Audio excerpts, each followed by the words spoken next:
The next time you walk into a grocery store, look around. The bright, misted lettuce, the warm, comforting scent of baked bread, the upbeat pop track humming from the ceiling. It feels familiar. It feels safe.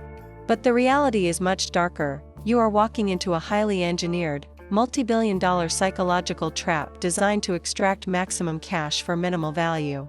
You aren't just shopping anymore, you are being hunted.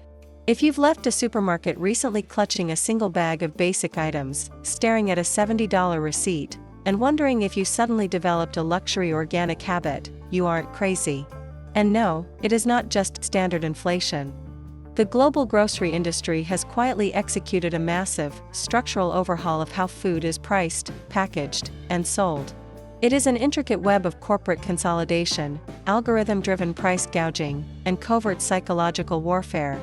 Grocery shopping in the West has officially morphed into a legalized scam, and most people are paying the premium without ever realizing how deep the deception goes. The illusion of choice and the corporate monopoly. We like to think of the modern supermarket as a monument to capitalism's greatest promise, endless variety. You stand in the cereal aisle, staring at a wall of 100 different boxes. You look at the chip aisle, overwhelmed by dozens of brands, flavors, and packaging styles.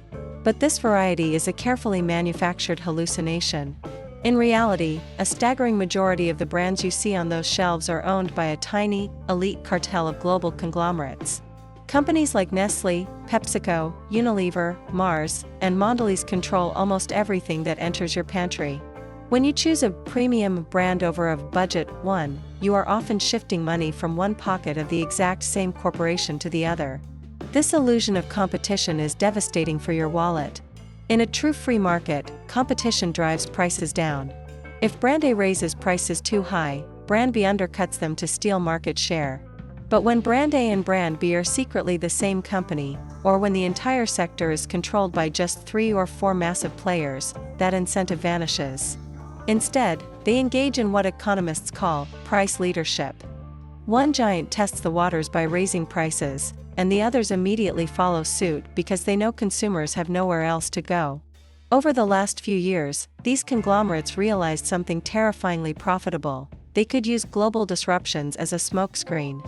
While the world was reeling from supply chain bottlenecks, energy crises, and geopolitical tension, these corporations didn't just cover their rising costs, they aggressively expanded their profit margins.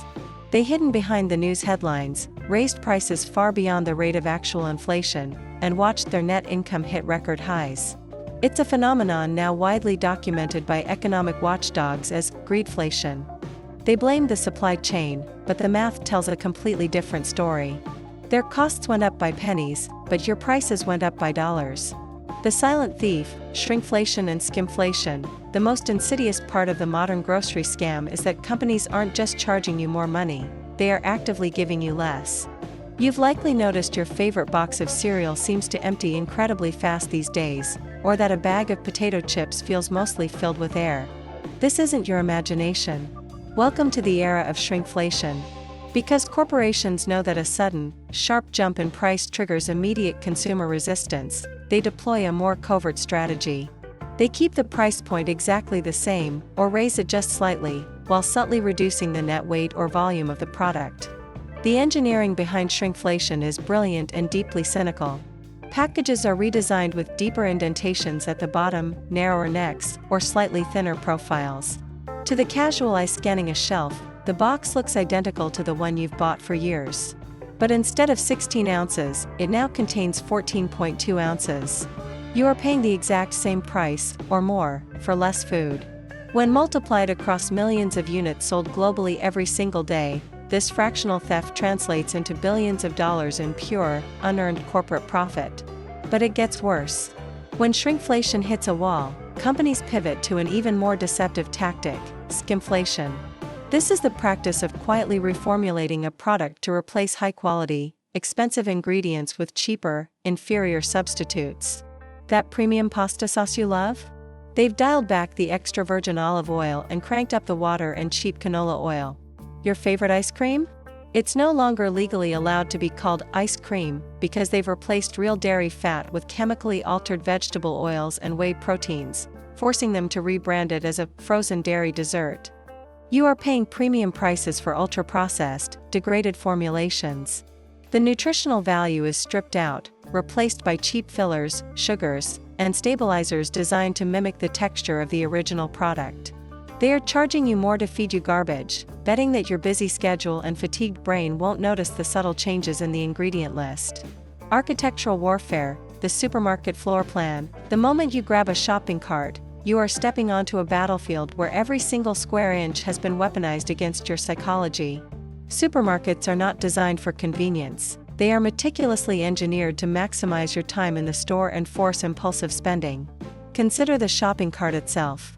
Over the past few decades, the average size of a supermarket cart has nearly doubled.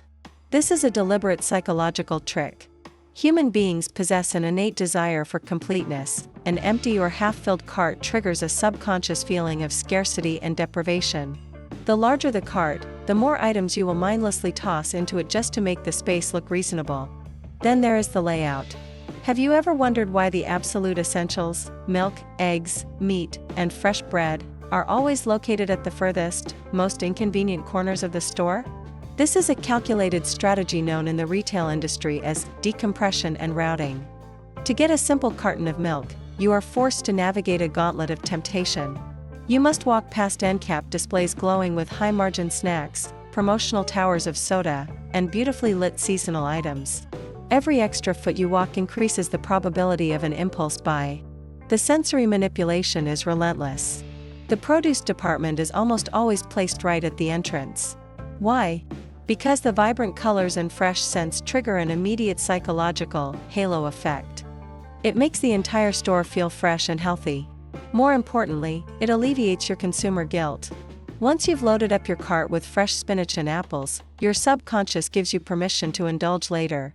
You feel justified buying that expensive pint of premium ice cream or that frozen pizza 3 aisles later because you've already proven to yourself that you are a healthy shopper. Even the music playing above you is a tool of extraction. Supermarkets rarely play fast-tempo music. Instead, they curate playlists with slow, relaxed beats. Studies in consumer psychology have proven that slow music unconsciously slows down your walking pace. The slower you walk, the more time you spend looking at shelves. The more time you spend looking at shelves, the more money you spend. You think you're just enjoying a nostalgic track from the 90s, but the store is using it to anchor your feet to the floor while your eyes drift to the premium-priced items at eye level. The dark art of eye-level pricing. Shelf space in a modern grocery store is some of the most expensive and fiercely contested real estate on the planet. It is not organized by category or logic, it is organized by profit margin. The space directly at eye level, often referred to as the bullseye zone, is reserved exclusively for the highest-priced, highest-margin products. Megacorporations pay massive, secretive fees known as slotting allowances to secure these prime positions.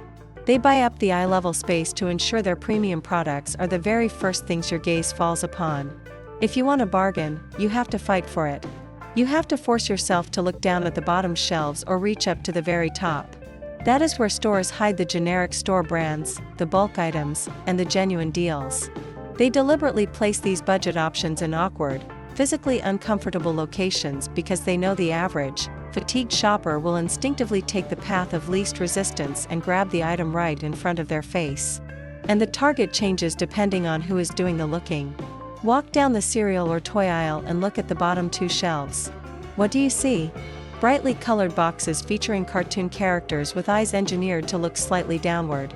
These products are placed at the exact eye level of a toddler sitting in a shopping cart. The entire lower section of the aisle is a calculated trap designed to trigger temper tantrums and pester power, forcing exhausted parents to buy sugary, overpriced junk just to maintain peace. The modern grocery system wants you compliant, tired, and unobservant. It wants you to accept soaring prices, shrinking portions, and chemical preservation as the inevitable cost of modern living. But it is not inevitable. It is a manufactured hustle. It's time to wake up, look at the shelves with cold objectivity, and stop letting the supermarket cartel rob you in broad daylight.